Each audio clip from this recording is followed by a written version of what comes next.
नमस्कार, आप देख रहे हैं Satyavarta TV news. Satyavarta TV news में आपका स्वागत है। आइए नजर डालते हैं आज के मुख्य समाचारों पर। माजी उप महापौर व वरिष्ठ नगर सेवक मनोज काटेकर के नेतृत्व में बालक व पालक मार्गदर्शन शिविर का किया गया आयोजन। बता दें, कामतगढ़ स्थित भिवंडी निजामपुर शहर महानगर पालिका माध्यमिक शाला क्रमांक 33 व 42 के बालक पालक मार्गदर्शन शिविर 2025 का आयोजन माजी महापौर व वरिष्ठ नगर सेवक मनोज जी काटेकर के नेतृत्व में किया गया। इस अवसर पर राम पाटिल, रजनीश पाटिल, शरद म्हात्रे, युवा नेता तेजस मनोज काटेकर, साधना खरूरकर, रेणुका रोकड़े व स्कूल के मुख्य अध्यापक, शिक्षक, शिक्षिका, पालक व विद्यार्थी उपस्थित थे। वहीं मनोज जी काटेकर ने इस शिविर को लेकर क्या कहा, आइए देखते हैं इस खबर में। शालेय स्थान समितीच्या अध्यक्ष साधना खळसकर मॅडम या सुद्धा या कार्यक्रमाला उपस्थित आहेत। त्यांच्या सुद्धा शुभ हस्ते हे दीपप्रज्वलन होत आहे। तसेच रजनीश पाटील नेहमीच आमच्या या कार्यक्रमाला उपस्थित राहून आम्हाला सहकार्य करतात। त्यांचं सुद्धा मुलाचं सहकार्य असतं, ते सुद्धा आज या कार्यक्रमाला उपस्थित आहेत। तसेच युवा नेतृत्व तेजस काटेकर यांचं सुद्धा शुभ आगमन या कार्यक्रमात झालेलं आहे। त्यांच्या सुद्धा शुभ हस्ते हा कार्यक्रम होत आहे। तसेच राम पाटील यांचं सुद्धा या कार्यक्रमात आगमन झालेलं आहे। त्यांचं सुद्धा स्वागत त्यांच्या शुभ हस्ते हे दीपप्रज्वलन होत आहे। संपूर्ण वातावरणात मांगल्य भरणारं हे दीपप्रज्वलन प्रमुख मान्यवरांच्या हस्ते आपण इथे बघतोय या कार्यक्रमात होत आहे।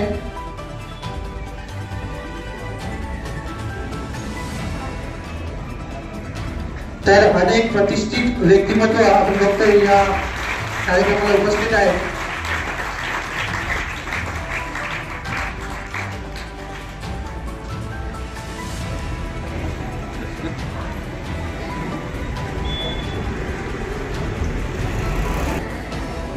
शुभ संकेत म्हणून श्रीफळ वाहला जात आहे। शाळा क्रमांक 33 चे मुख्याध्यापक सन्माननीय श्री संजय गोयल सर यांच्या शुभ हस्ते शुभ संकेत म्हणून श्रीफळ वाहला जातो। ज्यांच्या सहकार्याने तिन्ही शाळा चालतात असे सन्माननीय श्री मनोज मोतीराम काटेकर साहेब, माजी उपमहापौर, या कार्याची त्यांचं स्वागत करायचं आहे।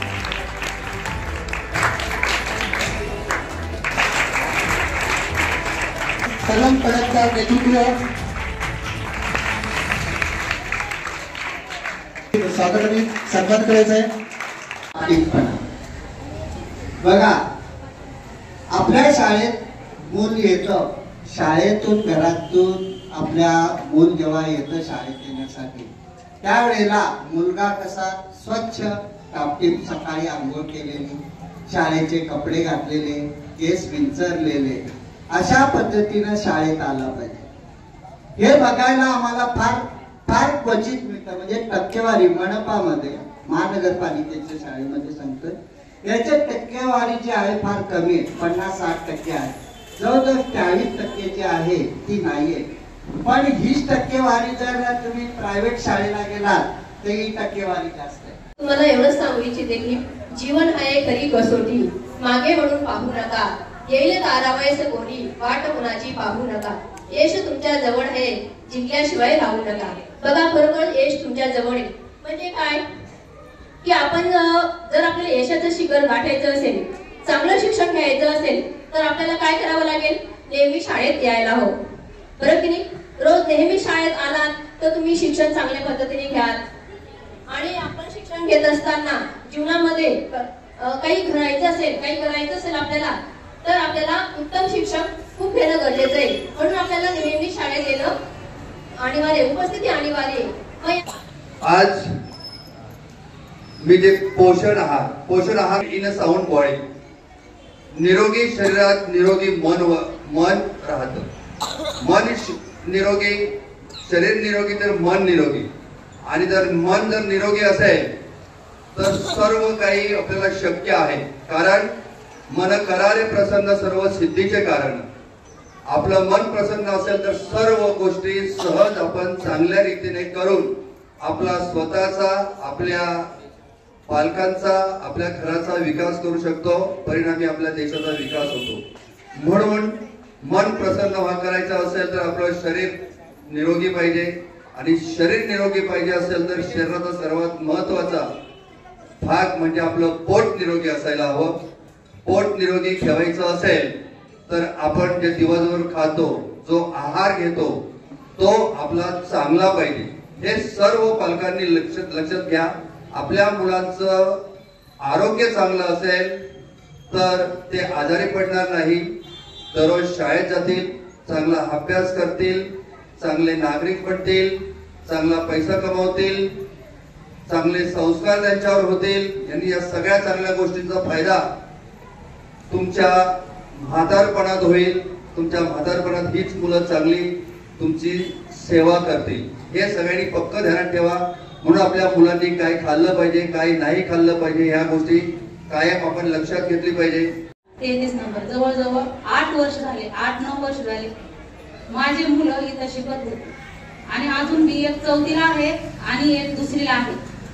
तर सर्वप्रथम आपल्या शाळेची रंगरोगटीचं काम हे मनोज काटेकर साहेबांनी व्यवस्थितपणे मार्गदर्शन आपल्या शिक्षकांना केलेले आहे.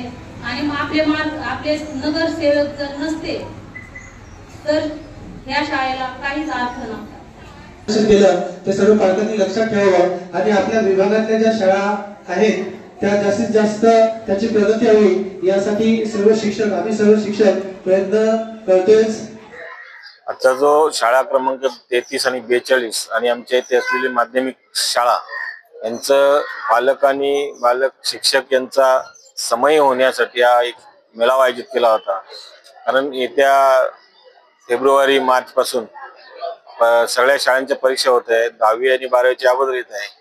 तर या ठिकाणी आमचे जे पालक आहेत, पालक कामगार वर्गातले गरीब घरातले लोक विद्यार्थी आमच्या शाळांमध्ये शिकत असतात, महापालिका शाळांमध्ये.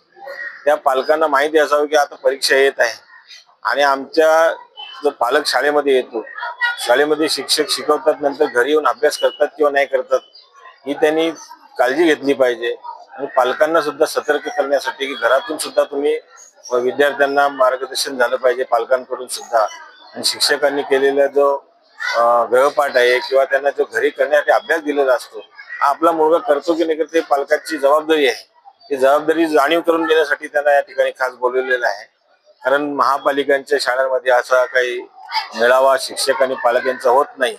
म्हणून पालक आणि शिक्षक यांचा समन्वय असावा या दृष्टिकोनातून शैक्षणिक दृष्ट्या आमच्या शाळेतून चांगलं शिक्षण दिलं जाते, त्याचा उपयोग झाला पाहिजे त्यांना भविष्यामध्ये. यासाठी हा बालक आणि पालकांचा शिक्षकांचा मेळावा करण्यात आला. इसी तरह सबसे पहले खबरों को देखने के लिए हमारे चैनल को सब्सक्राइब करें, लाइक करें, शेयर करें. धन्यवाद.